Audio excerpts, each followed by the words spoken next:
Okay, we'll start the next session, free paper Vitreoretinal disease 2. The first presenting author is Shroff Rahul Ashok. Is he present?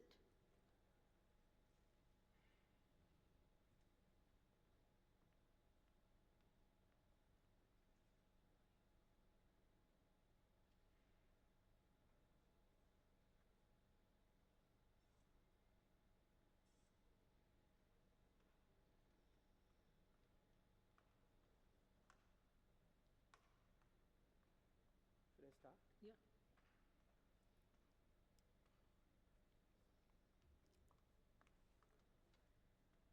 ये change कैसे होता है ये? Excuse me, ये slide नीचे. ओप sorry, एक minute. हाँ. Please start, your time has started. 1 second.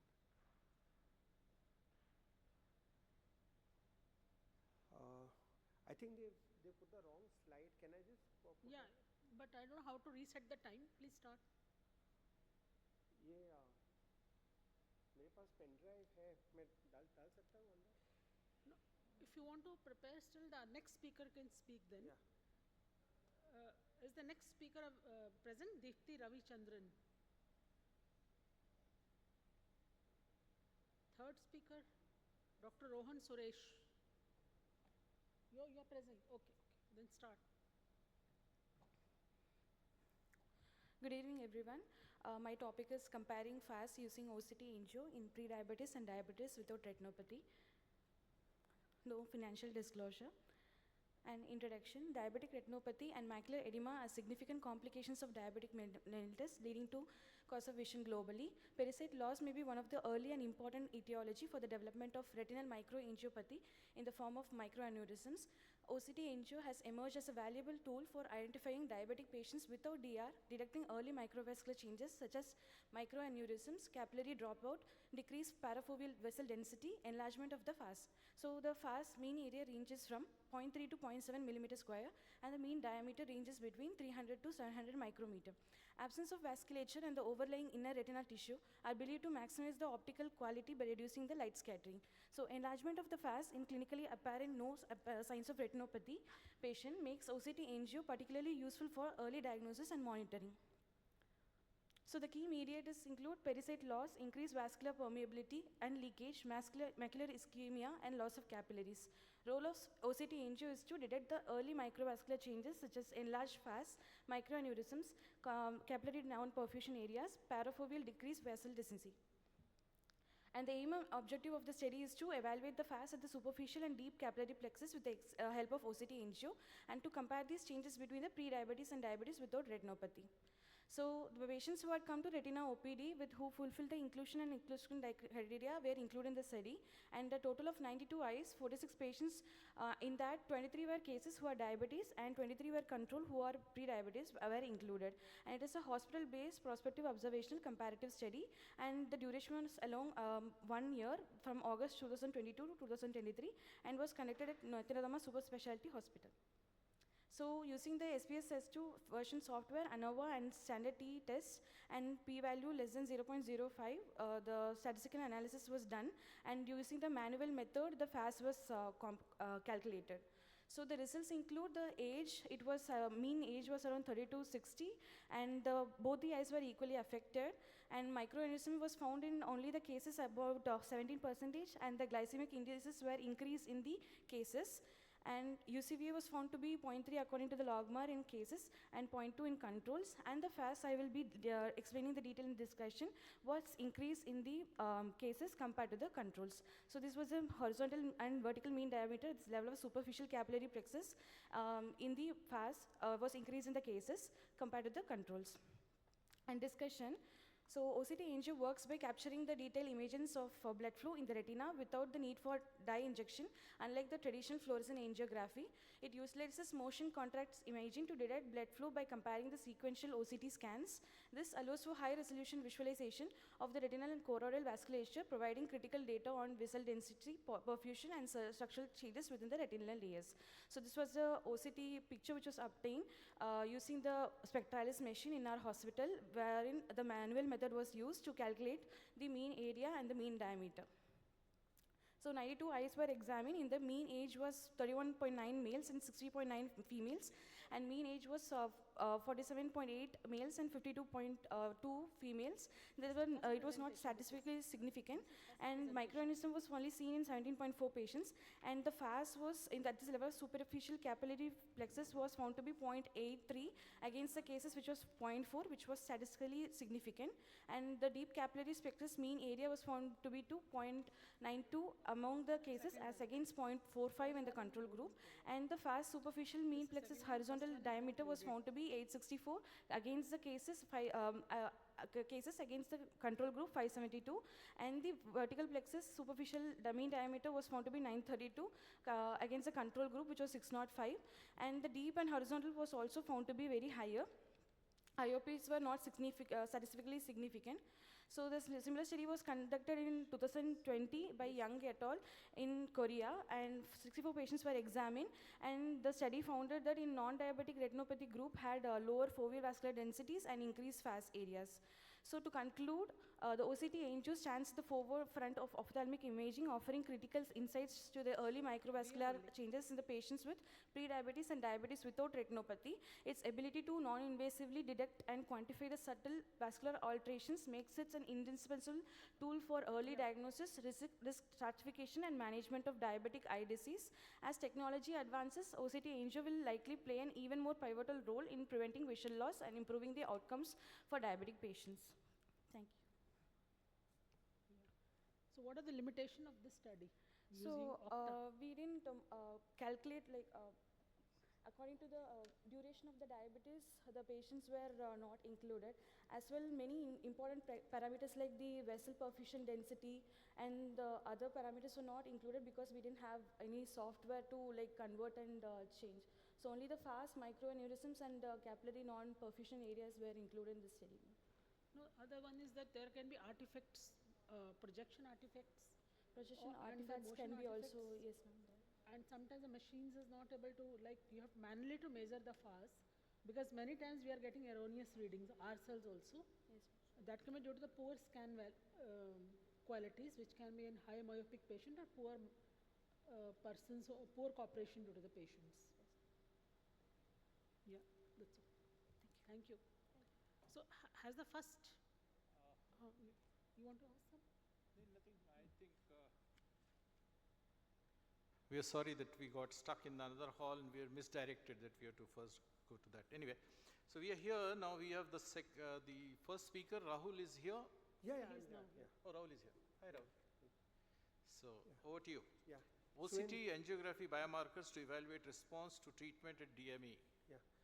So in DME, the key mediators are, one is VEGF, which causes the increase in angiogenesis, and also in vascular permeability, and the increase in the number of cytokines, which causes inflammation. The main cause of the change in macular thickness is, one is there is a decrease in the vascular permeability, and also there is a reduction in inflammation, which is caused by the injection of dexamethasone and the anti-VEGF agents. But however, the SD-OCT does not show any changes in the microvascular circulation, like the FAZ size, the vessel density, and the perfusion density.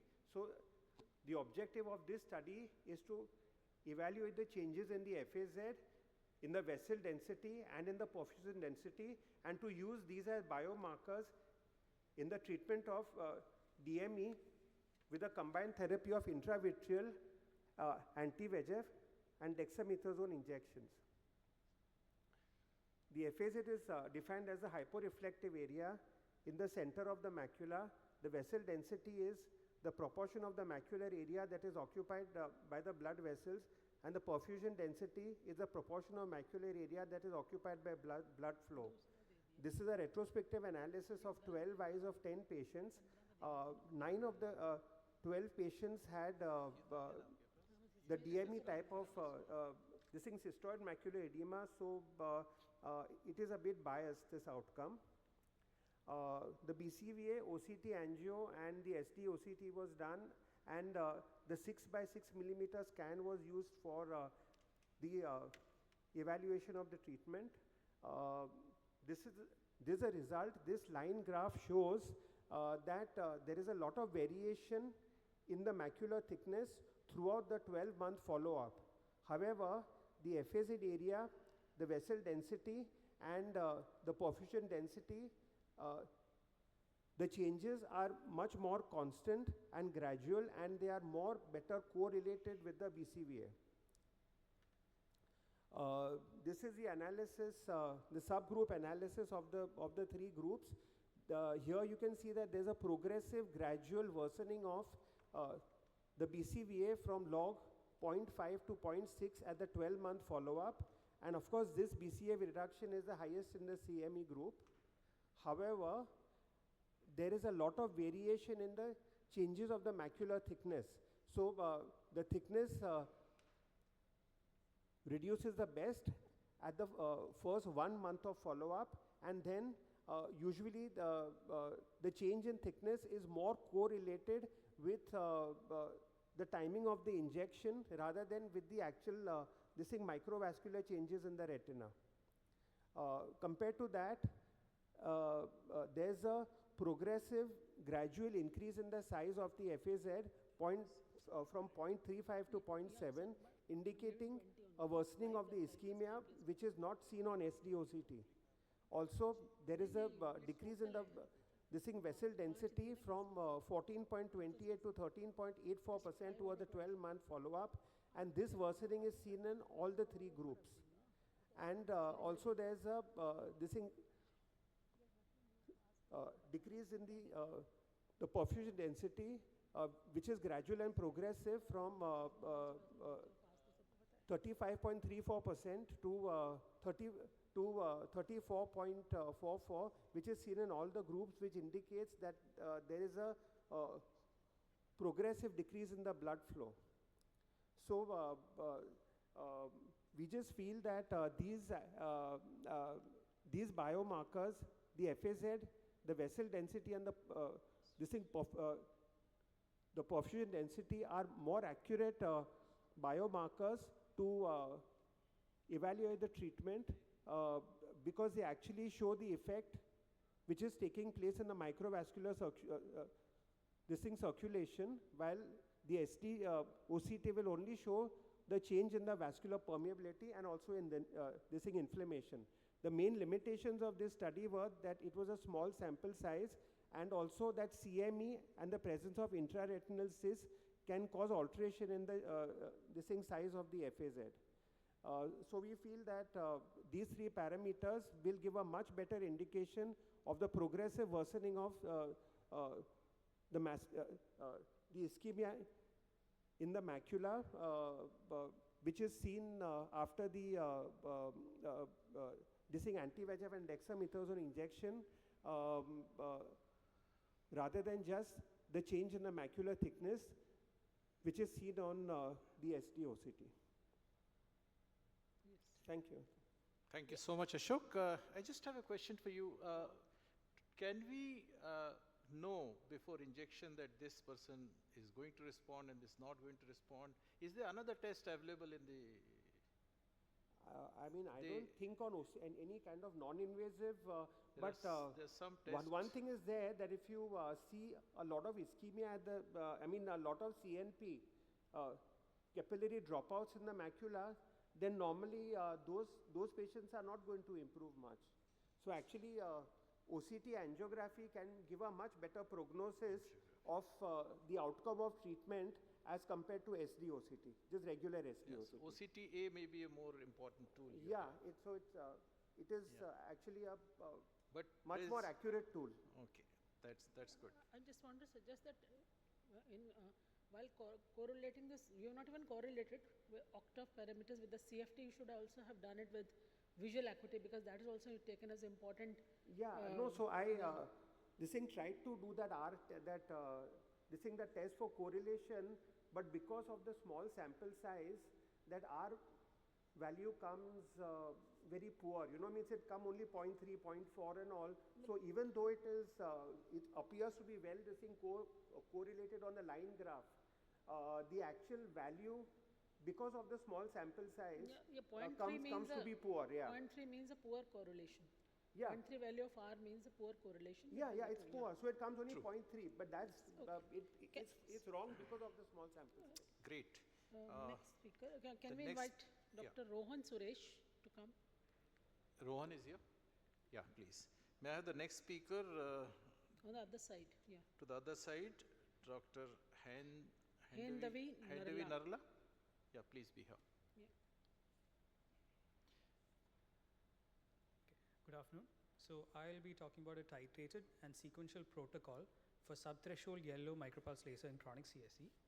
So this was done to assess the safety and the efficacy of a sequential 577 nanometer subthreshold micropulse laser with a reproducible laser protocol to treat both juxtafoveal and subfoveal leaks in chronic CSE. So we treated 60 eyes of 57 patients with an age more than 18 years, duration of symptoms more than 3 months, and with an active subfoveal or a juxtafoveal leak on fluorescent angiography.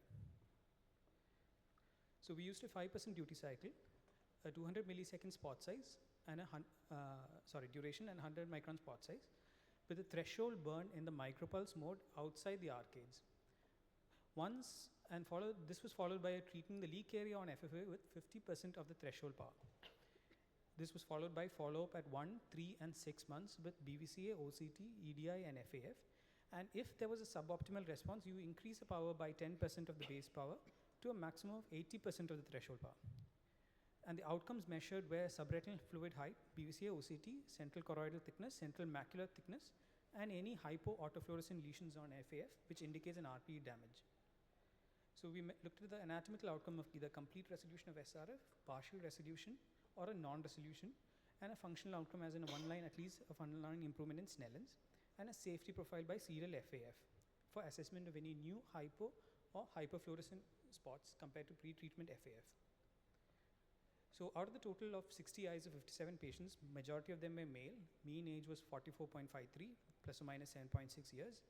Mean number of sittings were 1.55, plus or minus 0.89, and the mean follow-up period was 9.96 months. Overall, we had a 80% success rate with a 10% partial resolution and a 10% non-resolution. And out of the 80%, around 29% of the patients had a recurrence of fluid at the end of the study. So at the end of 3 months, there was a significant change in the SRF height, the BVCA, and the central macular thickness. And at the end of the study, there was also a significant change in the SRF height, BVCA, central macular thickness, but central choroidal thickness was not found to be significant. And the presence of fibrin at the baseline visit also showed a statistically significant association with the recurrence as the final outcome. But PED did not, while even we felt clinically to be significant, did not show a statistically significant outcome. So when you look at the literature, you find that there's a lot of variation in how it's been treated. Some use fixed power, some use titrate in the continuous mode, followed by doubling the power, some treatment micropulse mode. There's variation in duty cycle, duration, spot size. Some treat the whole SRF area, or some choose an arbitrarily 100 microns on the macula and leak area if it's outside. Retreatment has been done, but usually protocol is not mentioned. So our technique of using a 5% duty cycle was done to ensure safety, and it was also FAF guided to study RP toxicity. And this titrated laser protocol to 50% is basically individualized to each patient, as the threshold power can vary from patient to patient and race to race. And in case of non-resolution, a sequential increment with 10% increase in power was done. And this treatment was targeted and confined only to the angiographic leak. So sequential titrated subthreshold micropulse is safe and effective in subfoveal leaks with an 80% anatomical success. And the current drawback of challenge in using micropulse for chronic CSE is that the absence of consensus among the variable treatment protocols, making it difficult to be reproducible. And this makes a protocol individualized to the patient and reproducible in any clinical settings, and sequential retreatment is a key to increasing the success. And this is also, it becomes more important in the current scenario where PDT is not freely available. And The 29% recurrence rate is because mainly this micropulse does not address the underlying choroidal pathology. Thank you. It's a good study. Just want to know if the fluid is regressing, what do you treat it as? Whether it is responding or it's not responding? So if it's almost after 1 month. If it is not yet gone down totally, Yeah, let's say after 1 month. After 1 month, if it's suboptimal, less than 50%, we treat it again at the same leak spot on the FFA with 10% of increase in power. So we even the reduction of fluid doesn't, reduction of the height. If it's less than 50% reduction, we increase the power once more. So we wait. We 1 month we give. Okay, because when you're repeating it, you're not sure whether it is this treatment or the previous treatment which is effective. So again, we'll see him after 1 more month. Fine. Thank you. Thank you so much. May I have the next speaker? Dr. Narla. Good afternoon. My topic is polypoidal choroidal vasculopathy in the young. Is it a new phenotype? Dr. Anupam Singh, if you can be ready here. So it was first described by Yanuzi in 1982, more commonly seen above 60 years of age, with a male is to female ratio of 1.4:1 in the Indian population. However, there's paucity of literature regarding its manifestation in the younger patients, which is largely limited to isolated case reports and case series, thus limiting our knowledge and understanding the current disease in the younger patients. So our aim is to study demographic features, clinical presentation, and multimodal imaging characteristics of PCV in younger age group, and to see if this phenotype is different and compare the features with that over 50 years of age. So it's a retrospective observational study of 1100 diagnosed cases of PCV, and we found 56 patients aged less than 50 years. Patients who showed features of PCV such as elevated orangish nodules, submacular hemorrhage, serosanguinous PEDs, and lipid exudation underwent comprehensive ophthalmic evaluation and multimodal imaging. 8 patients were excluded from the study. 1 patient had a CNVM scar with active polypoidal lesions. 7 patients had dense submacular hemorrhage without characteristic ICG and OCT markers. Thus, 48 patients were eligible for us this study with a prevalence of 4.36%. The youngest patient was 32 years old, and there was a female preponderance with 66.7%. The mean visual acuity at presentation was 0.46 logMAR units, and the visual acuity at last presentation was 0.39 logMAR units, showing a p-value which is insignificant of 0.45. 60.41% of the patients had an hemorrhagic presentation. This is an example of 45-year-old female who had complaints of blurred vision since 4 days. We can see submacular hemorrhage. OCT shows subretinal, sub-RP hemorrhage and a PED. The blood was displaced with TPA and gas. Vision had subsequently improved to 618 and N18. We can see a network in the peripapillary region with polypoidal lesions. Post-treatment, vision had improved. Another example, 48-year-old male who had come with submacular hemorrhage, and we can see subfoveal cluster of polypoidal lesions indicating the violent nature of the disease. 77% of the patients had the lesions subfoveally, 18% had the lesions in the peripapillary region. So 67.4 patients had predominantly polypoidal lesions. 32% of the patients had abnormal neovascular network, which was ending in polypoidal lesions. So another example of a 46-year-old who had complaints of metamorphopsia, presented with a small serous PED, managed conservatively. 1 year later, there was defective vision. Vision was 6.9 in 8. Fundus examination showed discrete yellowish lesions around the macula. On OCT, there was SMD, PED, and a shallow DLS. ICG shows a subfoveal network with polypoidal lesions.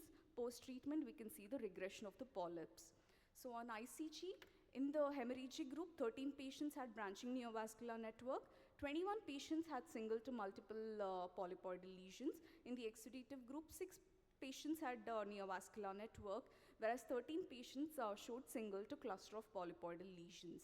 It was always associated with the pachychoroid, and so in this study, we highlighted the differences between younger and older age group. In the younger age group, there was a female preponderance with a male is to female ratio of 1:2, and the presentation was predominantly hemorrhagic. 67% of the patients presented with polypoidal lesions, and this explains the high incidence of submacular hemorrhage since the polypoidal lesions tend to rupture and cause hemorrhage. Bilateral involvement was seen in 8 patients. Fellow eyes had macular scar in 5 patients, secondary to long-standing submacular hemorrhage or a serous macular detachment, which ultimately led to the formation of RP atrophy and scar. So to conclude, PCV can be seen in the very young, unlike ARMD, and the features differ from those seen in the elderly. This phenotype is characterized by hemorrhagic presentation. It's predominantly polypoidal in ICGA, located subfoveal, and is always associated with a thick choroid. It should be considered an important differential diagnosis in patients less than 50 years of age who are presenting with submacular hemorrhage or an exudative maculopathy. So the strength is, it is the only study till date which has looked into such a large series of patients, and it being a retrospective study is a limitation. So what according to you, you have added to literature, like what some other sign you have added in your patients, like? We didn't add any sign, ma'am. We just noticed that these younger patients are presenting predominantly with a macular hemorrhage, and the lesions are predominantly polypoidal.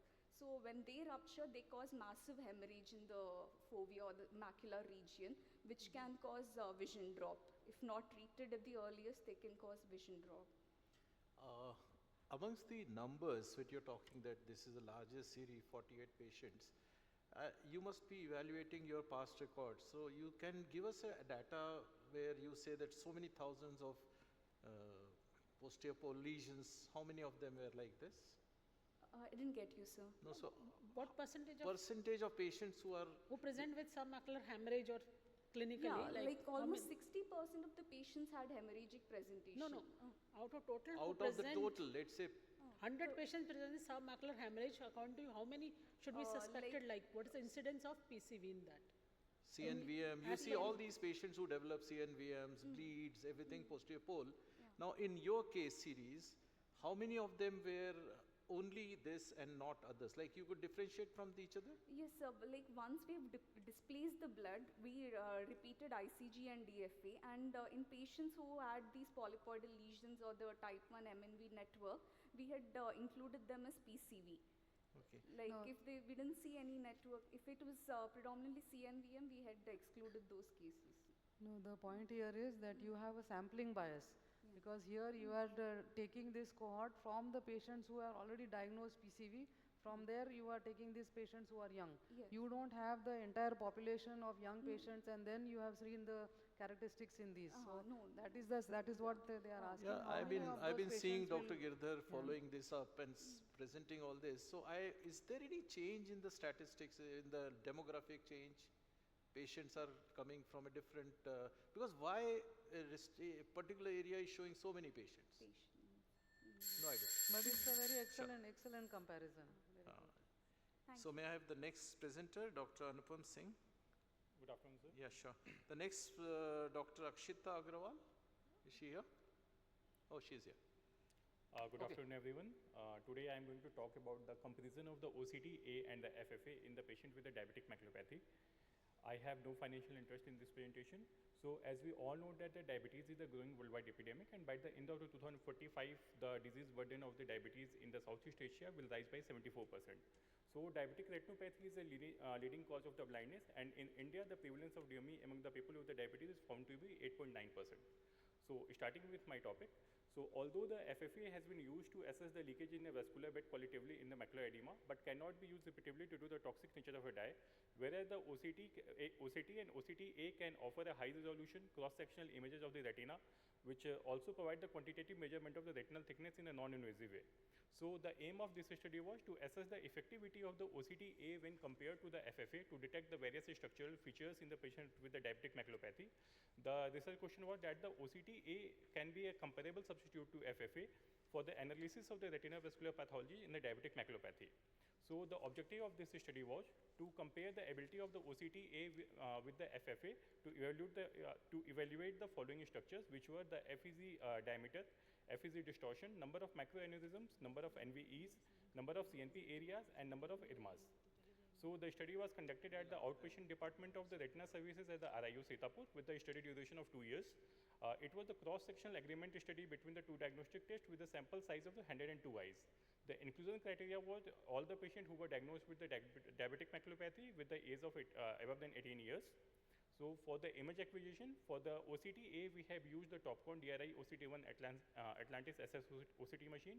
And for the FFA, we use Visucam 500, which was manufactured by Carl J. Softex. For the OCT-A images, they were taken before doing the FFA using the integrated module of the cube of 6 into 6 millimeters. And full threshold FFA of the patient were done in the same sittings. The arteriolar and the early venous phase image were taken for the consideration for the study. So these were the images, few of the images which were taken for the study. So coming to the results, on the comparison of the FEZ findings on the FFA and OCT-A, we found that in the horizontal diameter, there was a difference of the 0.85% when compared on the FFA and OCT-A, and whereas in the area, the difference was 2.16%. So after applying the Pearson correlation coefficient, we found that there was very strong to perfect agreement seen between the measurements of the horizontal diameter and the areas. For the comparison of the number of macroaneurysm, we found that the FFA was more efficient.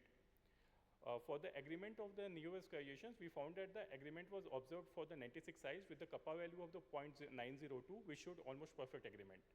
For the agreement of the CNP areas, we found that the agreement was observed for the 93 eyes with the K value of 847, which also shows the almost perfect agreement. For the agreement of the IRMAs, we found that the agreement was observed for the 88 eyes with the K value of the 0.663, which shows the substantial agreement. Now coming to the discussion, we found that the horizontal FAZ diameter and FAZ area was showing very strong correlation when compared between the FFA and OCT-A. For the CNPs, the agreement of the FFA and OCT-A was found to be almost perfect. These findings were in accordance with the previous studies done by Sarge et al. To assess the burden of the exudation, the one need to study about the leakage, which can be only done on the FFA, and it is exclusive to it. The limitations of our study were low sample size of the study, which restricted us from making the generalization to the general population. And our OCT-A machine the imaging was confined to the posterior pole, predominantly to the macula. Thus, the peripheral vascular changes were not assessed. So to conclude, the SS OCT-A can be a reliable, non-invasive, convenient, and reproducible imaging technique as compared to FFA in the diabetic patient without any risk of the use of the injectable dye. The 6x6 protocol appeared to be reproducible on the OCT-A, but its agreement with the traditional FFA in the identification of DME appeared to be limited. And the foveal avascular zone details study on the OCT-A shows very strong agreement with the FFA, whereas the horizontal diameter shows much stronger agreement. So these are my references. Thank you. This the scan size is 6 by 6 millimeter. Yes, yes, so did you do the similar size for the fluorescein angiography? Because fluorescein angiography will give a wider view. So when you input it in the image A, you need to we have to quantify it, ma'am. Yeah, you have to reduce. Yes, ma'am. Did For you do that, we use a Java-based software, ma'am. It is a free-to-use software available online, known as the ImageJ software, ma'am. It has a referencing tool. By using that, we can quantify the area under observation, ma'am. No, so did you take that 6 by 6 millimeters Yes, from the FFA and just compare only then that compare size? with the 6 by 6 on the OCT-A, ma'am. Okay, and then 6 by 6 mm scan, and also your title says the diabetic maculopathy, Yes, but you are also commenting about the NVE, and the capillary non-perfusion. So this NVE, was that seen in the 6 by 6 millimeter scan? So, ma'am, our center is an isolated center in the remote area.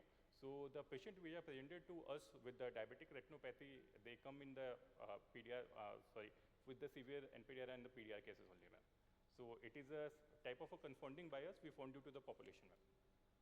Yeah, and also I think you need to mention which plexus of the OCT-A that you did all this evaluation. Ma'am, for that we use only superficial plexus, but because the FFA finding correspond to superficial plexus only, ma'am. Thank you. Thank you, ma'am. Thank you so much, Akshita. May I request the next speaker, that is Rupal. And all of you, please sign the attendance. Yeah, this is the attendance. This is a sheet. Please, all the Circulate presenters. it, yeah. So please sign before you leave the hall. Over to you. Good afternoon, everyone. I am Akshita Agarwal, and on behalf of Anand Bajaj Retina Institute, ILV Prasad Eye Institute, Hyderabad, I'll be presenting results on our retrospective cohort study on clinical and imaging features with treatment outcomes of myopic CNVM in pediatric eye. So, myopic CNVM is a rare complication of pathological myopia in pediatric patients. It causes central vision loss And it has been found that the prevalence of myopic CNVM in patients of pathological myopia is near to 5 to 11%. The aim of our study was to describe the clinical and imaging features of myopic CNVM in pediatric patients, that is less than 18 years, and to evaluate the treatment outcome of myopic CNVM using anti-VEGF therapy. It was a retrospective cohort study done at LVPI Hyderabad between January 2014 to December 2023, and ethics clearance was taken from the Institutional Ethics Committee. 9 pediatric patients diagnosed with myopic CNVM were included, and total of 10 eyes were included. So the inclusion criteria included the patients who had high quality SD-OCT images along with fundus fluorescein angiography and age of less than 18 years. The eyes that had media opacities, lacquer crack with macular bleeds were excluded from the study. The Snellen's visual acuity was converted to logMAR for statistical evaluation. The parameters that we studied on the OCT imaging were intraretinal fluid, subretinal hemorrhage, subretinal fluid, sub-RP hemorrhage and fluid, external limiting membrane discontinuity, inner segment, outer segment disruption, and any scarring that was noted. So for the statistical analysis, the continuous variables were presented as mean and standard deviation. The Snellen's visual data was converted to logMAR for statistical analysis. The male prevalence was found, and 60% of the patients were, 60% of the eyes were right eye and 40% were left eye. The mean age that was noted was 15.8 years with standard deviation of 1.7. The refractive error that was noted was minus 14 diopters with standard deviation of 5 diopters. The axial length which was noted in 7 eyes was 28.53 mm plus minus 2.7 mm.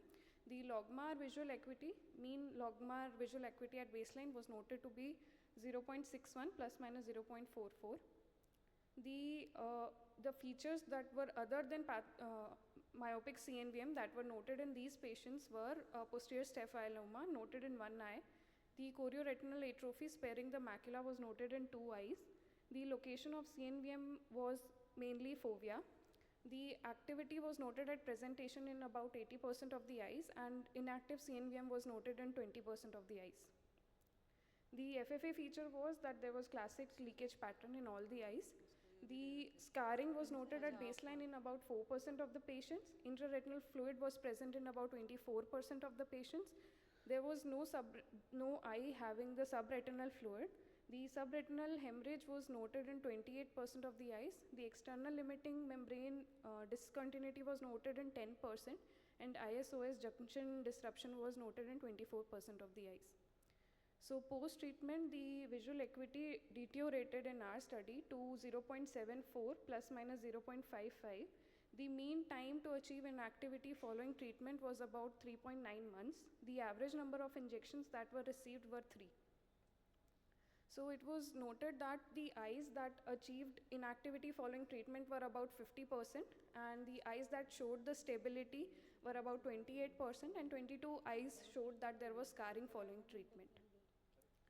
So in conclusion, that the previous studies, the IRIS study, that is Intelligent Research in Sight Registry study, noted that the prevalence was 18.4% in their study, whereas in our it was about 18%. The previous study showed that there was female predilection, whereas in our study it was male.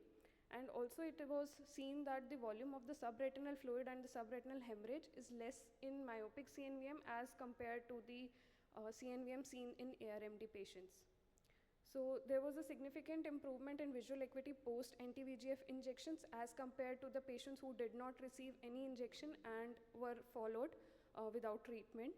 The theories behind the myopic CNVM is that there is axial elongation which causes the retinal and the choroidal stretching, leading to ischemia and anti-VEGF overproduction. The other connective tissue disorders like Marfan's and Ehlers-Danlos also have collagen deficiency and reduced ocular rigidity, which leads to more predilection towards CNVM formation. The significance of our study was to detail the prevalence, clinical and imaging findings of pediatric myopic CNVM, and it highlights the unique features and outcome of myopic CNVM in children as compared to adults. It had limitations as well, which included that there was limited access to the information of the connective tissue disorders, if any, in these patients. Thank you. One question I would like to ask you is that you had practically the same prevalence between, but then in male and female preponderance, you had female and the other studies are male. How do you explain this? See, if your incidence as per other studies was same, that means you had used the same parameters to study that, but when you try to tabulate it, more females got than the males. How do you explain this? In our study, actually, it were the males who were having more. So, because of the limited incidence and the prevalence of... Did you get my question? Yeah, as compared to the other studies, why there is this discrepancy in preponderance in male or female? We have to give some answers to this. Ultimately, when you review the literature, your job is to understand why a particular thing is coming. So that gender difference that has come, so there is no, in review of literature, I could not find any reason why it should be more prevalent in male or it should be more prevalent in female. So maybe that is just an incidental finding. You could have found the correlation, like correlation, certain things. age, correlation with axil length, correlation with certain other features like subgroup analysis. The subgroup analysis was more important. Anyway, thank you so much. May I have the next speaker, Rupal? Thank you. Are you ready? Yes. Good And afternoon. Siddharth, you're the next speaker.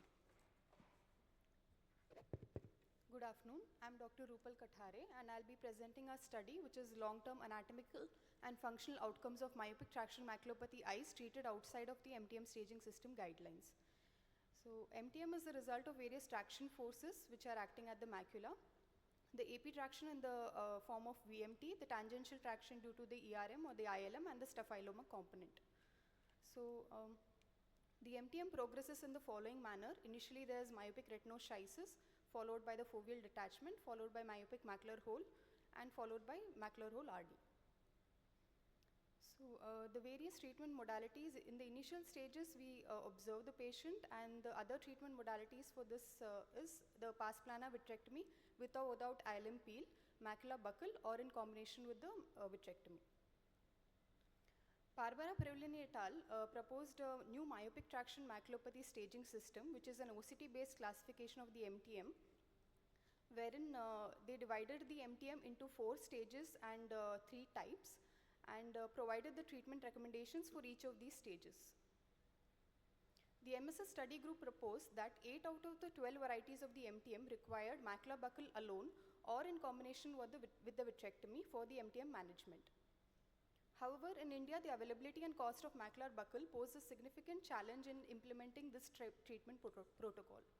Very few retina specialists in India have the training and expertise in macular buccal surgery, and most specialists prefer to perform the vitrectomy. This is the case example of a patient with a stage 3A MTM, wherein the proposed management in this stage was macular buccal according to the MSS staging system guidelines. However, in this we plan to do vitrectomy with ILM peel with C3F8 gas injection, and this shows a successful resolution of the retinoschisis along with the foveal detachment. Hence, we planned this study to study the long-term treatment outcomes of the MTM eyes, which were not treated as per the MSS guidelines. It was a retrospective study wherein the MTM cases who presented between 2012 to 2023 were studied. The MTM cases were classified and treatment plans were compared to the MSS guidelines. The MTM eyes with good quality pre-ops OCT scans with a minimum of 12-month follow-up post-surgery were included. So the following data was collected: the visual acuity pre and post-op, the pre-op OCT findings, the post-op OCT findings, the lens status, the surgery performed, and the resurgeries. The following are the results of the study. The demographics, 36 patients were included in this study who underwent the surgery, of which 16 were male and 20 were female. The mean age at presentation was 58 years, and 28 patients, 28 were right eye and 20 were left eye. Visual complaints were present in 34 eyes and were absent in 14 eyes. The mean presenting visual acuity in these patients at presentation was 0.817 logMAR units, and the following pie chart represents the lens status of the patients. The following pie chart represents the retinal OCT findings as well as the foveal contour. 27 patients had ARM, whereas there was no ARM in the 21 patients. There was a high level of agreement for the planning of the surgical intervention. However, it was seen that there was a high level of disagreement for the surgical technique of choice. Of the 30 eyes that were treated outside the MSS guidelines, 26 underwent pars plana vitrectomy with ILM peel and endotamponade, while 4 did not undergo the retina surgery. The analysis of the 26 eyes which underwent the vitrectomy, 23 of the 26 eyes underwent only the retina surgery, whereas 3 underwent cataract plus retina surgery. The following chart shows that there was a significant improvement in the visual acuity post-surgery, which was statistically significant with a p-value of 0.043. 50% of the patients showed a resolution of the retinoschisis, and 50% patients had a successful macular hole closure, and 100% of the patients showed a macular detachment resolution. Of all the patients, 26 patients, 4 patients underwent resurgeries, 3 were for rhegmatogenous RD, as well as whereas 1 patient was for macular hole RD. So these are certain case examples of the patients who were treated outside the MSS guidelines. This is a patient who presented with a stage 2A initially, which progressed to stage 3A, wherein the recommended treatment was macula buccal. However, we did the vitrectomy, and this is the post-op OCT scans. This is another patient with stage 3A with the presenting visual acuity of 6/60, and with vitrectomy, the patient improved to 6/36. However, there was a macular hole which showed a type 2 closure. This is another patient with a stage 3A who presented with a visual acuity of 6/30, wherein we did a scleral imbrication along with vitrectomy. Here the patient improved to 6/18, and there was a successful resolution of the retinoschisis as well as the detachment. This is the other eye of the same patient. So in conclusion, the MTM eyes that do not follow the MSS guidelines had satisfactory anatomical as well as visual outcomes. Macula buccal is not an absolute necessary for the treatment of MTM. However, scleral imbrication could be thought of as an alternative to macula buccal, considering the cost and the limited availability of the buccal. There were certain limitations to the study. It was a retrospective study with a small sample size, and there was no comparative group wherein we could compare the treatment of these patients along with the patients who underwent the treatment according to the MSS guidelines. Thank you. Any difficulty in surgery? Yeah, when you're doing a vitrectomy with such eyes, which are very long eyes, so would you like to mention that what was another reason for that? Yeah, it could be due to the longer axial length in the patients, as well as the schisis, the vitreoschisis that is more commonly seen in patients with myopia, high myopia. Thank you. What was the reason for the failure, that you had some cases who failed? What was the reason for failure in those? Resurgeries, ma'am, you're asking? Resurgeries, yeah. They had they had rhegmatogenous retinal detachment due to a break elsewhere. So that was not really related to the MTM surgery that was performed. Maybe certain macular hole indices may be different in these patients. Okay. Thank you. Thank you. Thank you. Siddharth, over to you. And next is Pallavi. Good afternoon. So my talk is on the clinical evaluation of a CRISPR-based rhythmic assay for the diagnosis of fungal endophthalmitis. These are my financial disclosures. So despite affecting more than 1 billion people and causing more than 1.5 million deaths annually, fungal infections remain a pernicious neglect. This is best exemplified by the high rate of misdiagnosis of fungal infections in different organ systems. Hence, there's a huge unmet need to improve fungal diagnostics. Fungal endophthalmitis in a way epitomizes this diagnostic challenge. In our country, 20 to 30% are only of endophthalmitis are culture positive, among which fungi are seen in 11 to 22% of the patients. But interestingly, among these 80% who are culture negative, recent NGS data suggests that 65% could actually be fungal. So our aim was to develop a rapid, accurate, cost-effective test to diagnose fungal infections using CRISPR. We have termed this as rhythmic, which stands for rapid identification of mycosis using CRISPR. So initially we developed this assay and clinically validated it in fungal keratitis. This was important because for fungal keratitis there is a robust gold standard, which is culture and microscopy. And in fungal keratitis, the sensitivity was 93% and specificity was 89%, far outperforming pan-fungal PCR. So this is the principle of the assay. There is an isothermal amplification step which amplifies the target fungal DNA is present. This is followed by the CRISPR reaction. The important thing is all of this happens at isothermal 37 degrees Celsius, so there's no need of any sophisticated thermocycler for this assay. So how did we interpret this assay? So we have two readouts. One is a binary qualitative readout which gives us a yes or no answer, and this is useful for point of care testings. And we also included a real-time readout which will help us predict fungal loads in tertiary facilities. So a test was this, for the real-time readout, a test was considered positive. It was beyond this threshold, which was mean plus 3 times the standard deviation of the RFU obtained from 10 healthy donors. And for the binary readout, these photographs of these sample tubes were shared with 3 independent observers who graded them as positive or negative depending on the color they were seeing, and they were blinded to the results of other microbiology investigations. So in this study, 118 patients were included and 133 samples from these patients were included in the study. So using culture as the gold standard, 2 patients were culture positive and both were positive by the rhythmic assay also.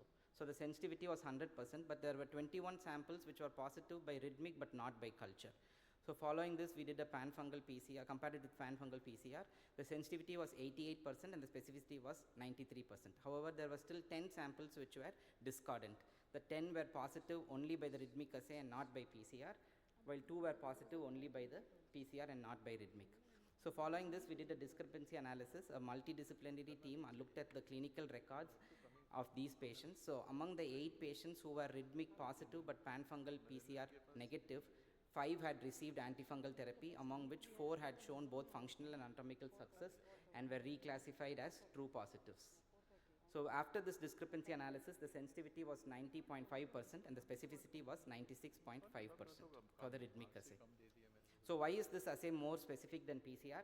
In PCR, the specificity is driven by the specificity of the 2 primers. So in this rhythmic assay, in addition to the specificity of these 2 primers, there's an additional CRISPR RNA. So this makes sure that there is less off-target amplification and makes it more specific than PCR. The other thing is, since the rhythmic assay is more sensitive because both vitreous and aqueous have the presence of PCR inhibitors intrinsically. So to study this, we took Aspergillus DNA and Candida DNA and seeded them in nucleus-free water, aqueous humor and vitreous humor, and did both pan-fungal PCR and rhythmic. So a green indicates a positive result by rhythmic, while a band indicates a positive result by pan-fungal PCR. In nucleus-free water, there is no difference in the sensitivity between the 2 assays, but in aqueous and vitreous humor, there is a significant decrease in the sensitivity of PCR, which was not seen in rhythmic assay. So this shows that the rhythmic assay is more sensitive and specific than PCR.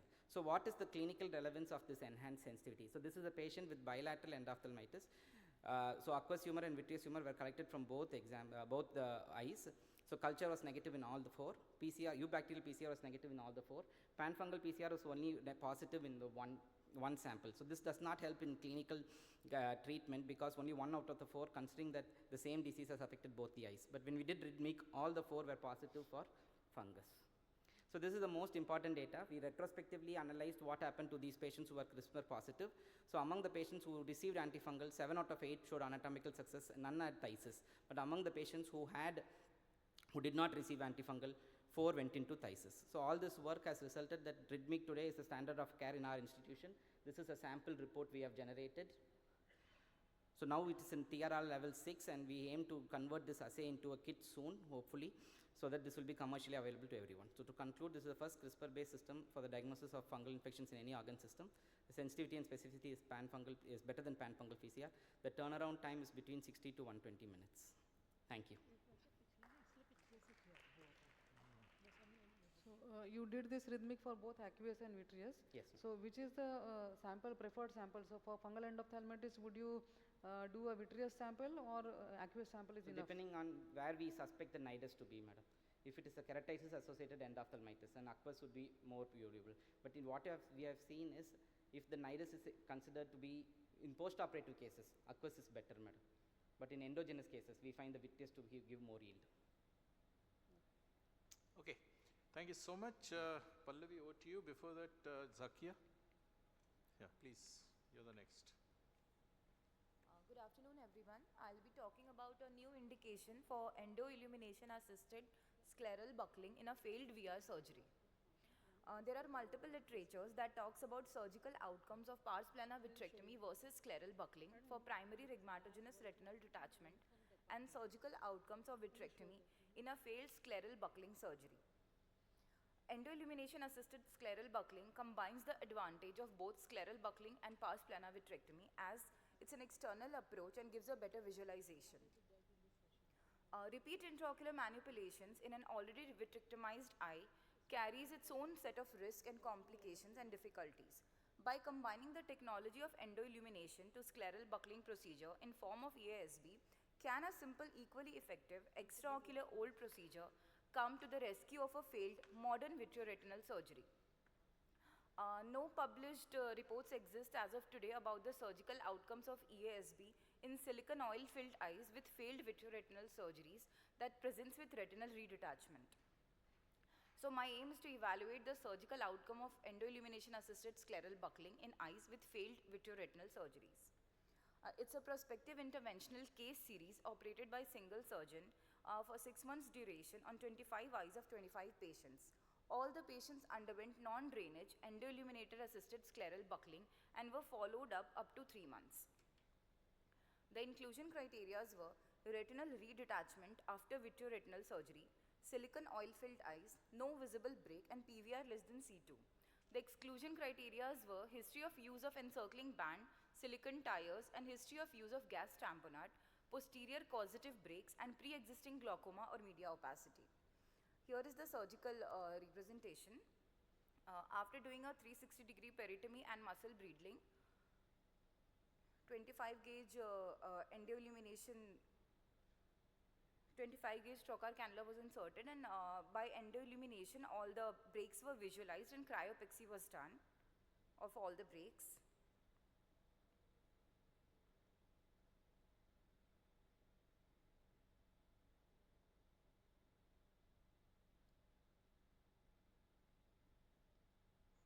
After that, the scleral buckle along with encircling band was passed.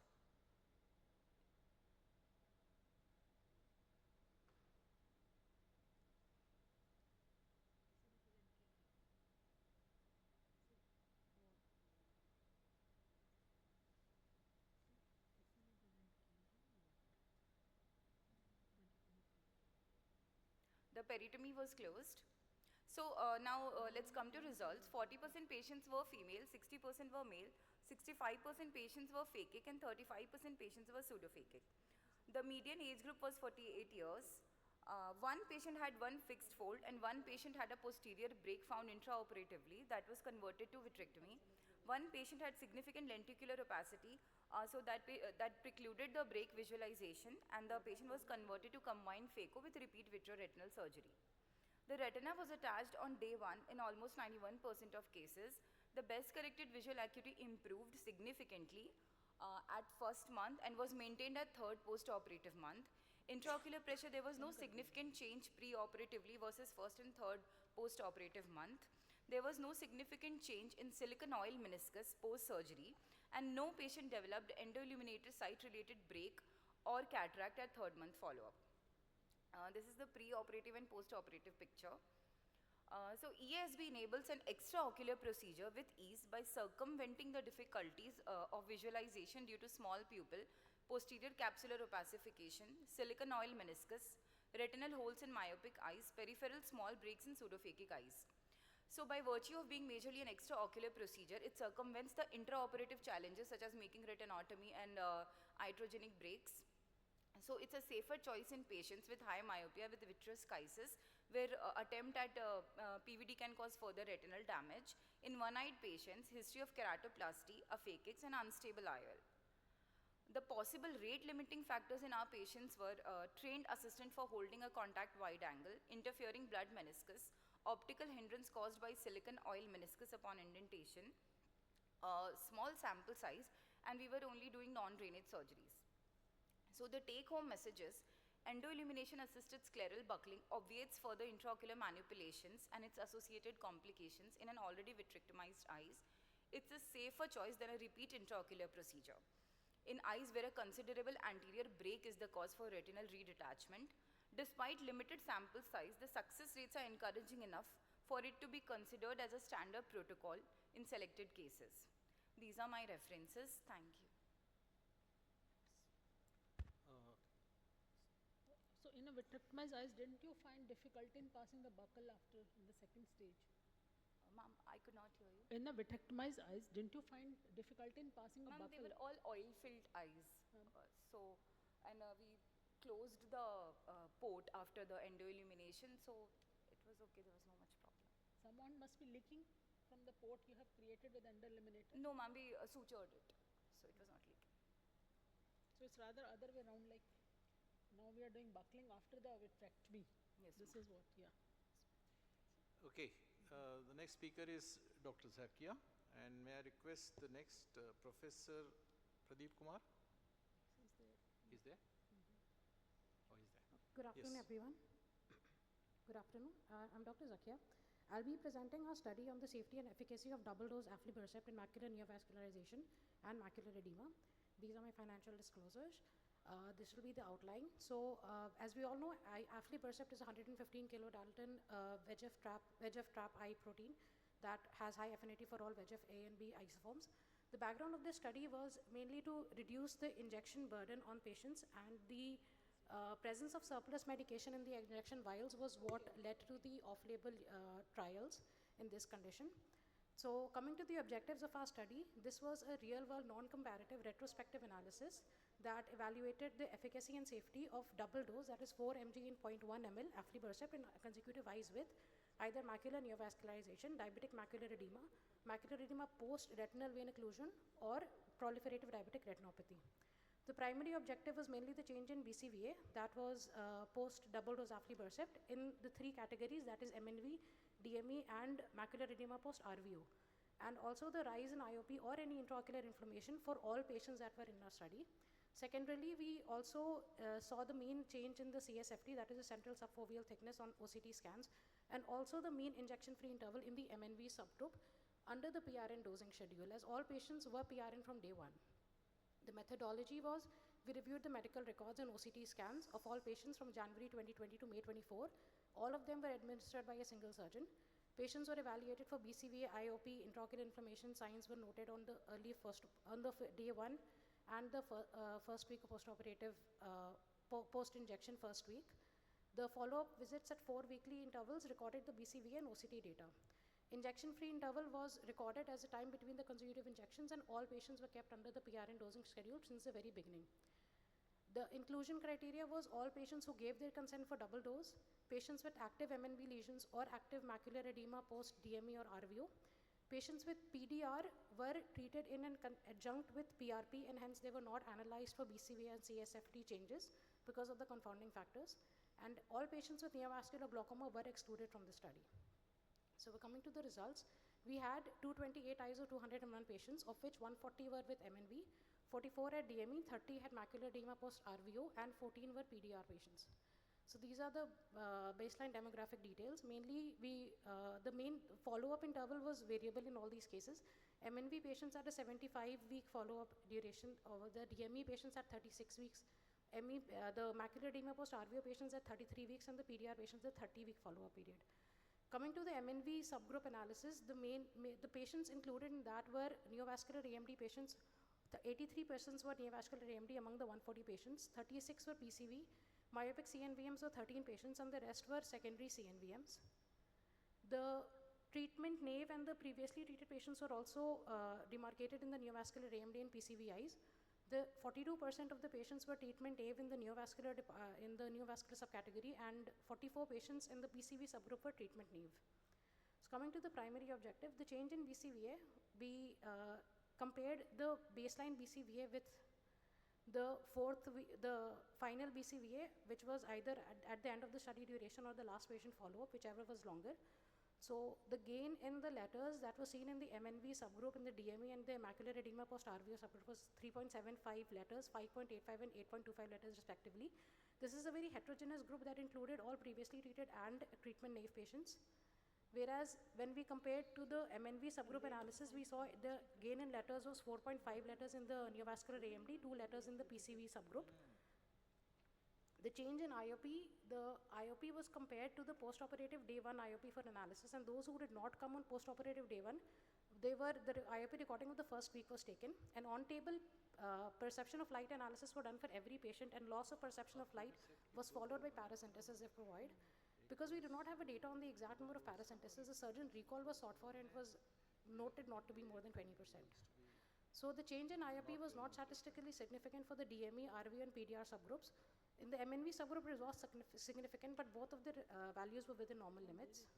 Intraocular inflammation was seen as any AC reaction on the first day or the first week follow-up.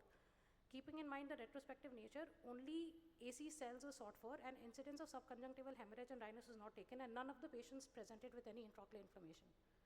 Secondary outcomes was the main injection-free interval in the MNV subgroup, which was mainly what we wanted to see. So coming to the complete subgroup analysis of the MNV, the neovascular AMD patients had a mean injection-free interval of 20.9 weeks, and PCV patients had 13.6 weeks in a follow-up duration of 77 weeks and 79 weeks respectively. But if we further noted the treatment naivety and previously treated subgroups, then we noted that the improvement in visual acuity was more in the pre-treatment naive group, which was 6.5 letters and 8.5 letters respectively, whereas the treatment-free injection-free interval was 16 weeks in the neovascular AMD and 12 weeks in the PCV subgroup. And the important thing was 52% of the patients in the neovascular AMD group and 50% of the patients in the PCV group had an injection-free interval of more than 12 weeks. So the improvement in CFFT was clinically significant in all the groups as seen. But now that discussion-wise, when we compared it to the pivotal trials for neovascular AMD, our study was taking 4 milligrams of aflibercept in 0.1 mg, whereas the View 1, View 2, and Altair studies, which were analyzed with this group, they had taken the standard dosing. They were 3 monthly injections followed by treat and extend protocol. Our patients had a PRN protocol since the very beginning. The mean follow-up interval for our patients was 77 weeks, whereas these studies had a 96-week follow-up interval.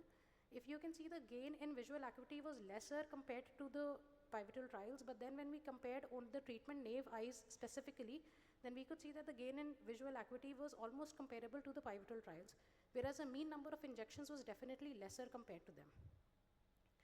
Comparing the PCV trials with the pivotal trials, the 4 mg was taken as a dosage in our case, and the others had a standard dosage.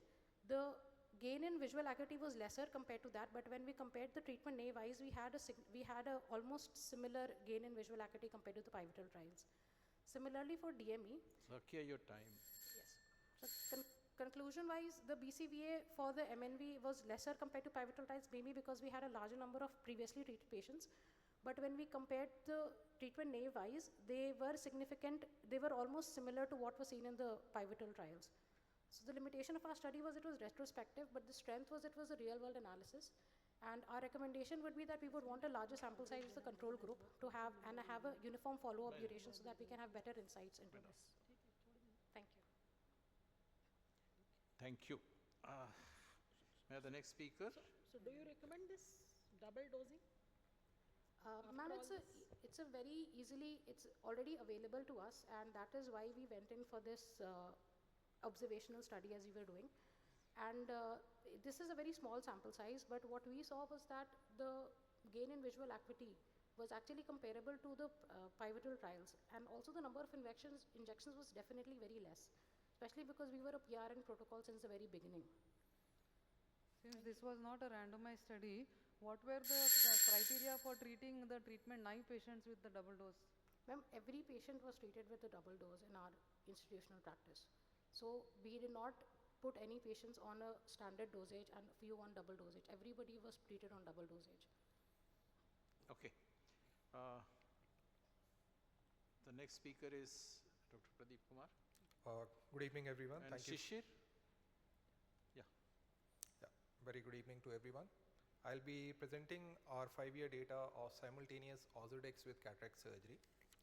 So we all know that cataract surgery is an inflammatory state, and if a pro-inflammatory state is coexistent, like diabetic macular edema, there is a force multiplier effect.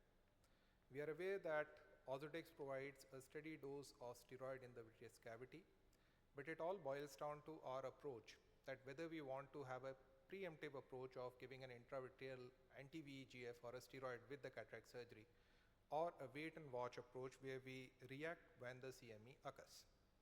So out of all the indications which are there for simultaneous cataract and Ozurdex, we focused on pre-existing DME cases, and we knew that DME as well as the cystoid macular edema post-cataract surgery respond to Ozurdex. The key issue was timing the Ozurdex and to understand whether it is safe and efficacious. So we wanted to test our preemptive approach. The confidence for doing this study came from our previous use in pars plana vitrectomy in a simultaneous approach in cases of retinal vasculitis, epiretinal membrane retinal vascular occlusions, which had shown that even post vitrectomy, when Ozurdex is given, it gives a long-term anti-inflammatory action. So why not in cases of cataract? So this is our method of injection. Many people, apologies for the video. Many people ask us that how you are able to give it simultaneously, and what we do is that we are able to manage the AC with the AC maintainer or the irrigation port and give the injection simultaneously. Yeah, now the video plays, but we cannot see the injection. So we had 1672 such patients, 836 out of which had undergone a simultaneous surgery, and in these patients we had a minimum 12-month hospital registry data available of monthly follow-ups, and we took 836 control eyes from our patient data, and we checked the efficacy and safety parameters. This was our methodology. And coming to the results, the best corrected visual acuity, when we compared both the groups from 0 to 52 weeks, did not differ much. But if you look at the 6-week data, that is the time when the patient expects the best results of the cataract surgery to come, there is a huge difference between the simultaneous versus the reactive group. Same was the case with central macular thickness, where we observed a significant fall in central macular thickness in the combined group compared to the reactive group. The number of re-injections which were required, and mind you, all these re-injections were only ranibizumab. None of the patients were treated with Ozurdex or any other anti-VEGF in the 52-week follow-up. So the Ozurdex group, where a combined injection was given, required much lesser number of re-injections at about 548 in 52 weeks compared to 908 injections in sequential cases. Also, there was a change in the need for topical NSAIDs. So patients who had undergone only cataract surgery, who had a pre-existing history of diabetic macular edema, by 4th or 8th week were already started on topical NSAIDs, and as you can see on the graph, the requirement of topical NSAIDs was much more. When we talk about IOP changes right after the cataract surgery, we realize that there is definitely a 2 to 3 millimeter mercury rise in IOP in combined group. However, it can be very well controlled with administration of IOP lowering drugs. There was also a comparison of floaters. Ozurdex as a floater post-cataract surgery is talked about a lot, but as we can see with this chart, that over 6 to 8 weeks, we realized that the number of floaters even in a simultaneous cataract surgery group start increasing, and by 52 week they equalize. We also talked about the adverse events related to simultaneous injection, where in 4 such cases we had to suture the entry site. In all these cases we were doing a fluorescein staining at the injection site to see if there was a leak. In 2 patients there was a post-operative leak. In 1 case of simultaneous injection, we had an endophthalmitis. Mind you, that was not with the Ozurdex, and there were much more subconjunctival hemorrhages occupying more than 3 clock hour in the reactive subgroup. So we like to conclude that Ozurdex is safe along with cataract surgery, and it gives an additional advantage of long-term CME prevention and best corrected visual acuity gains. Thank you.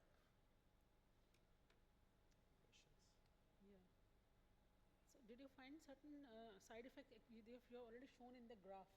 Ma'am. So, and the site of injection was 3.5 millimeter from limbus after your, Ozurdex. Where did you inject, like, site? Okay, ma'am, the site of injection is always inferotemporal. So what I was trying to show in my video was that this was a left eye. With the left hand you stabilize the eye, with the right hand you go in the inferotemporal quadrant and you direct your implant inferiorly so that it settles down and does not settle over the macula. That was the aim. Okay, thank you so much, Shishir. The next speaker, Manisha. Shishir. Ajay, Shishir is here. Okay, Manisha, be ready with the presentation. Sorry for that.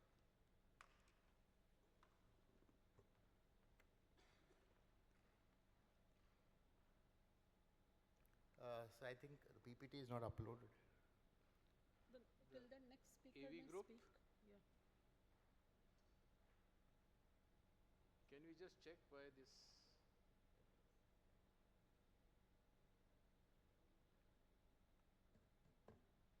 Please sign your attendance before you leave the hall, because the scientific committee would like to know. Okay, so mine is come. Is come? Okay, the GLOW study. Okay. So thank you, judges and AIOS, for this opportunity. So I'll be presenting on the GLOW study, which is glow port utilization in the real world. So no financial interest in this presentation. So in vitreoretinal surgery, you require multiple instruments and you frequently need to exchange them as the case gets more and more complex. You require change between, you need a frequent instrument exchange and a fast instrument exchange, especially when there is bleeding and all intraoperatively. So when you need to switch on the microscope light when you need to insert the instrument into the eye, and then sometimes under mesopic conditions or when the light is off, it's difficult to insert the instrument through the small trocar cannula, which is either 25 gauge or 27 gauge. So this is the problem statement. 3 ports, you switch off the microscope light, bring in the biome, switch it on again if you want to do an instrument exchange. So you need to switch on, switch off, switch on, switch off. So constant illumination was not possible, and so we need, because the light needed to be repeatedly switched on and off.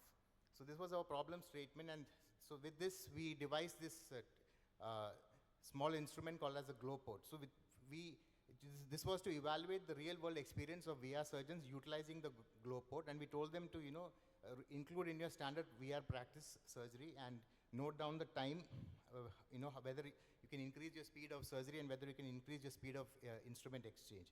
So this is how we do it. So this is a 3D printed device. You fix it onto your trocar cannula there, as you can see.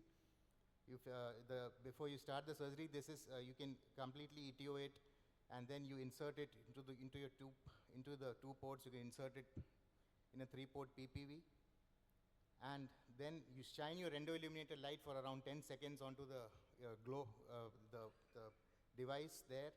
You can start your vitrectomy, and with the left hand you can just shine your device, and then in mesopic conditions or in dim room conditions, this starts glowing. So these are your illuminated vitrectomy trocar cannulas. You can be used under mesopic conditions.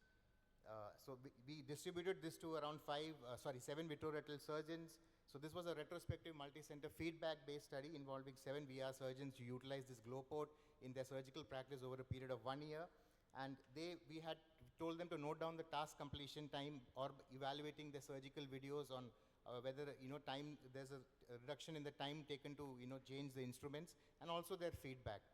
So we gave them a feedback questionnaire, which was the aggregated quality score, and we asked them to score very poor, acceptable, or excellent, and 5 parameters gave them: visualization and precision, safety and complication prevention, ease of use and ergonomics, durability and reliability, and also the cost versus the benefit. So each category was rated 1 to 10, and then multiplied each category score by the weight percentage, and then we got the final score. So 7 VR surgeons utilized the glow port over 200 patients in a period of 1 year, and then this was a score: visualization and precision around 9, safety and complication around 8, ease of use and ergonomics 8, durability and reliability around 7, and cost versus benefit around 8. So this was a final AQS score of 8 out of 10. So the main thing what they said, that there is definitely a reduction in mean time to task completion. However, this can only be measured under controlled environment or a lab environment, not in the real world. And the major advantage which they said was that there was no repeated switching on and off of the microscope light which was required. So there are couple of limitations. So one is that surgeries requiring a superior conjunctival manipulation or a scleral tunnel entry. You cannot combine those surgeries when you're using this glow port, but we are working on reducing the diameters. And also the time comparison required for an instrument exchange with and without glow port is ideally required under controlled mesopic or a lab settings. So to conclude, so GlowPort is a 3D printed, frugal, inexpensive, reusable tool which improves the surgical efficiency by improving the instrument exchange. It reduced the ocular touch errors and reduced the procedure time. So this was a subjective feedback from VR surgeon, highlights its potential to enhance the visualization. And it's also beneficial for both experienced VR surgeons as well as new VR surgeons. Thank you. So that's a good innovation. What is it made up of that it starts? So it's a 3D printed material which is polylactic acid, and the bioluminescent material is strontium aluminate. It's inert, totally non-bioreactable, and it's used in those glow-in-the-dark sticks and rings. So that same material, it's a filament which comes, and we have incorporated into 3D printing into this. So we don't need to on and off the microscope again and again Yes. to see the ports. Yes. And what's the cost? 50 rupees for piece of 2. Oh, so where is it available? Yeah. It's available? It's available with us, and we are in talks with Pricon, but nothing has been fruitful as of now. But so we are 3D printing it and kind of distributing it. What's the name of the institute? Sorry, Amita Eye Care in Kerala. Okay. Yeah. Wonderful. The next speaker is Manisha.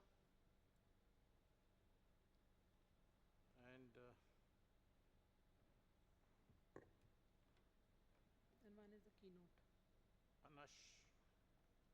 Ansuya Ansuya Ganguly, the last speaker. Yeah. Ansuya is here?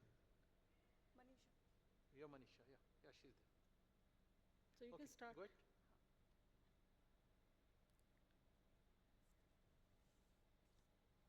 Good evening all. Today I'm presenting my paper with the title Obstructive Sleep Apnea and Diabetic Retinopathy Looking Beyond the Glycemic Control. So prevalence of obstructive sleep apnea is 4 to 11% in India, with prevalence of 13% in males and 5% in females. OSA may develop insulin resistance, metabolic disorders, vascular diseases that leads to poor glycemic control and microvascular complications that increases the risk of diabetic retinopathy. It also increases the faster progression of retinopathy. It can be associated with serious cardiovascular sequelae of undiagnosed OSA that includes CAD, hypertension, myocardial infarction. So we conducted this study to evaluate the risk of sleep apnea in diabetic retinopathy. A prospective observational study was conducted within a period of 6 months in a retina clinic in North India with a sample size of 405. An informed consent was taken and all the diabetic patients were evaluated with OCT, and they were divided into 4 groups with NPDR with DME, NPDR without DME, PDR with DME, PDR without DME. And they were asked to fill in a questionnaire for OSA scoring, and they were categorized into low, moderate, and severe risk of OSA, and the statistical analysis was done. Male preponderance was noted in our study, and majority of patients, 64.2%, were having moderate risk of OSA, and severe risk of OSA was noted in 8.4% of patients, and the results were statistically significant. Among sight-threatening DR group, 53% patients were having moderate to severe risk of OSA, and the results were statistically significant. Obstructive sleep apnea appears to be an independent risk factor for the diabetic retinopathy associated with various mechanisms, hypoxia, inflammation, and vascular dysfunction. We found high risk of OSA in 8.4% of patients, that is comparable with prevalence of OSA in India, that is 4 to 11%. We also found significant association between OSA and severity of DR and also with DME. Various studies that has been conducted in past, they have shown association with OSA and the development of DR with the significant results. So we conclude that obstructive sleep apnea is an independent risk factor for the onset and progression of diabetic retinopathy. Timely screening for OSA in diabetic retinopathy patients may help in preventing the progression of DR to more advanced stages. These are my references. Thank you. So how do you think this obstructive sleep apnea, what's the pathogenesis that leads to progression of diabetic retinopathy? Because it is related with intermittent hypoxia and also with the vascular, microvascular changes. So it can lead to more faster progression of DR, ma'am. Okay, thank you so much. And we have the last speaker, Anusuya Ganguly. Am I right? Yeah, sure. Please speak in the mic, please. Can you just switch it on? It's on. Yeah, it's on. Yeah. Hello everyone. I'm Anusha Ganguly Kapoor. I will be presenting on multimodal imaging of Coats disease with macular nodule mimicking retinoblastoma. So Sir George Coats in the year 1908 first reported Coats disease as a congenital retinopathy in young males characterized by idiopathic retinal telangiectasia, exudation, tortuous vessels, capillary non-perfusion areas, retinal detachment. Macular nodule in Coats disease is reported in Caucasians from 23 to 53%. However, studies from India don't talk about this particular entity. So we looked into 339 patients of Coats disease during the study period, and we found 7 of them, that is 2%, presented with macular nodule. The age at diagnosis, gender, laterality, presenting complaints, duration, clinical feature, imaging characteristics, treatment were all documented. So all these patients were referred to our ocular oncology clinic with a diagnosis of retinoblastoma. The mean age was 6 years. All of them were male with unilateral presentation and a median best corrected visual acuity being counting finger close to face. The most common presenting complaint was decreased vision, followed by squint and leukocoria. The macular nodule was located at the fovea or in between the superior arcade and fovea. It was grayish white in color, dome-shaped or bilobed, with subretinal exudation in all the cases. There was surface pigmentation. The second or third order retinal vessels entered the nodule and continued till apex. 1/3 cases had calcification. The periphery showed the telangiectatic vessels, exudation and subretinal fluid. OCT showed this entity as a well-defined hyperreflective subretinal nodule involving the outer retina, RP and Brooks membrane. There was disorganization of the inner retinal layers. Ellipsoid zone and ELM was disrupted. There was posterior shadowing surrounding exudates, but no fluid. Dense localized hyperreflective areas of RPE aggregates were also noted. On ultrasound B scan, it was an eco-dense mass with highly reflective A-scan spike on surface. There was calcification in 1/3. On fundus fluorescein angiography at the macula, it showed early hypo with leakage, focal leakage, and late hyperfluorescence, increasing in density because of extensive leakage and staining. In the periphery, it showed the typical light bulb aneurysms with CNP areas. The primary treatment given was laser photocoagulation of the leaking vessels and also scleral buckling with external drainage of SRF and observation in one case. And at a mean follow-up of 8 months, the best corrected visual acuity was maintained in all cases with no significant gain. Thus, to summarize, the macular nodule in Coats presents with xanthochoria in an older age group of patients in males, usually unilateral, vis-a-vis retinoblastoma, which presents as leukocoria in a younger group of children, can affect both genders, unilateral or bilateral in presentation. Here, the AC and vitreous is clear, but in retinoblastoma, it can have seeds or blood. This is a grayish-white nodule with surface pigmentation and surrounding exudation, whereas retinoblastoma appears as a fluffy white macular nodule with feeder vessels and calcification. And the giveaway is the peripheral telangiectasia, which we need to look for. On OCT, this is a subretinal nodule, whereas retinoblastoma is a full-thickness retinal mass. On FFA, we need to focus on the periphery where the light bulb aneurysm and CNP areas will be seen in Coats. On ultrasound B scan, here it can either be dome or bilobed, with calcification in only 1/3, whereas in retinoblastoma, it is usually dome-shaped and calcification present in 90 to 95% of cases. Thus, to conclude, this is the first Indian study on Coats disease with macular nodule. It represents a vascular process and has an extremely low incidence in Indians at presentation. This is the first study to describe layer by layer the OCT characteristics of macular nodule in Coats. The poor visual prognosis is due to the extensive degenerative change in retina as evident on OCT. So it is of utmost importance to be aware of the typical fundus appearance and adjunctive imaging features of this entity to differentiate it from retinoblastoma. Thank you everyone for patient listening. Thank you so much. It was a wonderful presentation. On behalf of my colleagues, I thank the scientific committee for this opportunity. May I request all those who have presented, please come for a photograph quickly. If they are still interested in taking a photograph with the house, please come over to the mic, onto the dais. And thank you so much for everyone participating and 100% attendance for this paper session. Please come quickly because we've been fortunate to finish this in time.